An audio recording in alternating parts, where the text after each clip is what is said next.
gampangnya budidaya bioflok ikan nila keuntungan ratusan juta. Assalamualaikum warahmatullahi wabarakatuh. Halo sahabat, dalam dunia budidaya ikan sudah tidak asing lagi dengan kata sistem bioflok. Sistem bioflok banyak digunakan orang yang memiliki lahan sempit dan juga memiliki keuntungan yang lebih dibandingkan dengan budidaya ikan selain bioflok. Banyak orang yang sukses budidaya ikan menggunakan sistem bioflok ini. Untuk sahabat yang ingin mencoba budidaya ikan menggunakan sistem bioflok ini, silakan tonton sampai habis video ini agar lebih paham.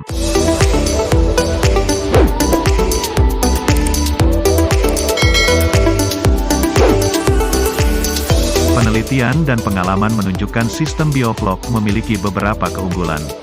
Selain hemat air, hemat tempat, dan hemat pakan, hasil ikan juga lebih baik. Apa itu bioflok? Bioflok adalah teknik budidaya ikan dengan bantuan bakteri baik. Bioflok berasal dari kata bios yang berarti kehidupan dan flok berarti gumpalan atau jika digabungkan menjadi gumpalan kehidupan. Gumpalan kehidupan ini berupa bakteri baik yang mengubah kotoran ikan menjadi makanan ikan. Cara kerja bioflok kurang lebih seperti ini, di dasar kolam terdapat bakteri baik yang mengubah kotoran ikan menjadi pakan ikan. Untuk keperluan oksigen di air, kolam bioflok harus dilengkapi dengan aerator. Cara ini bisa diterapkan untuk ikan air tawar, baik ikan nila maupun lainnya. Keuntungan sistem bioflok. Keuntungan sistem bioflok sebenarnya sudah ada di awal-awal video tadi. Namun berikut ini adalah keuntungan sistem bioflok selengkapnya. Keuntungan pertama yaitu 90% ikan lebih tahan hidup. Keuntungan kedua, untuk menghasilkan 1 kg ikan butuh 1,03 kg pakan. Ini karena kotoran diubah lagi menjadi pakan. Teknik lain 1,5 tebarannya 100 ekor per meter kubik artinya hanya butuh lahan sempit untuk memulai budidaya ikan. Ini bisa 10 kali lipat dari kolam biasa.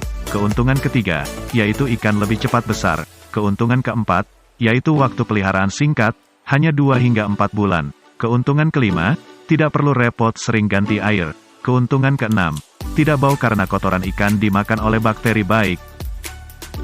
Setelah kita mengetahui apa itu keuntungan sistem bioflok, kita harus tahu juga apa kelemahan sistem bioflok ini. Berikut ada beberapa kelemahan dari sistem bioflok. Memerlukan aerator untuk oksigen. Artinya memerlukan listrik setiap saat. Jika aerator berhenti maka kandungan air akan kebanyakan nitrat dan menjadi asam. Sebenarnya ini bukan masalah besar, biaya untuk listrik akan terganti dengan penghematan air dan pakan.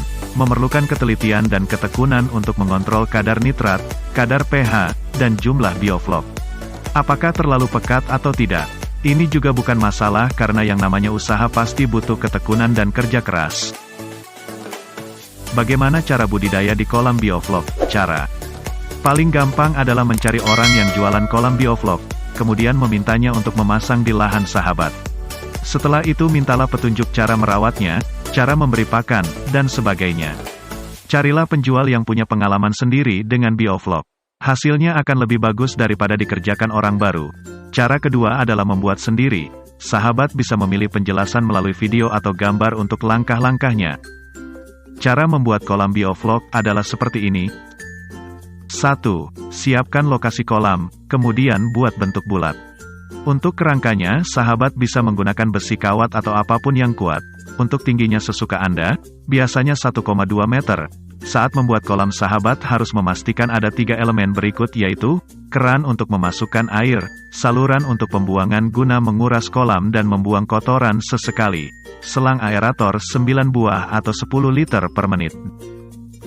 2. Bahan-bahan untuk membuat bioflok adalah sebagai berikut, garam kerosok 1 kg per meter kubik, kapur tohor atau camek CO3, 50 gram meter kubik, molase tetes tebus 100 ml per meter kubik, probiotik 10 ml per meter kubik.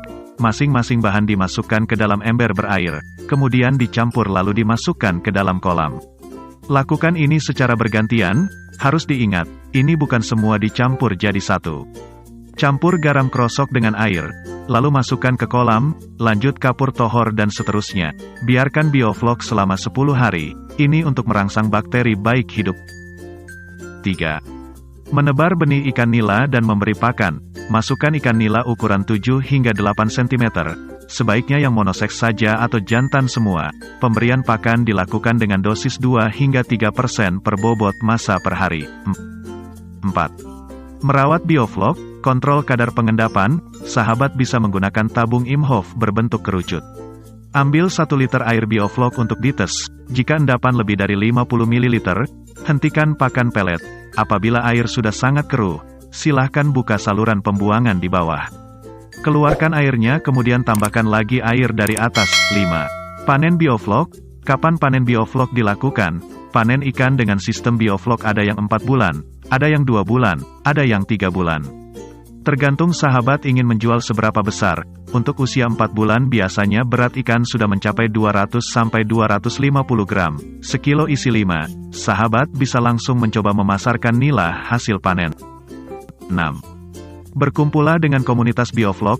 Sahabat mencari teman yang sudah menguasai teknik dengan sistem bioflok ini. Karena ini akan sangat bermanfaat, seperti ada info benih murah, pembeli yang membayar mahal, pakan murah, bantuan pemerintah, dan sejenisnya. Sahabat dapat memanfaatkan sosial media dalam mencari teman baru, seperti grup Facebook yang ada kata biofloknya. Sahabat juga dapat bertanya-tanya di grup. Demikian panduan singkat mengenai gampangnya budidaya bioflok ikan nila keuntungan ratusan juta. Semoga video ini bermanfaat untuk sahabat semua yang ingin terjun atau mencoba peluang bisnis budidaya ikan nila sistem bioflok. Jangan lupa untuk support terus channel ini dengan cara like, subscribe, komen dan share ke sosial media sahabat agar channel ini selalu berkembang dan bermanfaat untuk orang banyak. Sampai ketemu lagi di video selanjutnya, terima kasih dan salam sukses.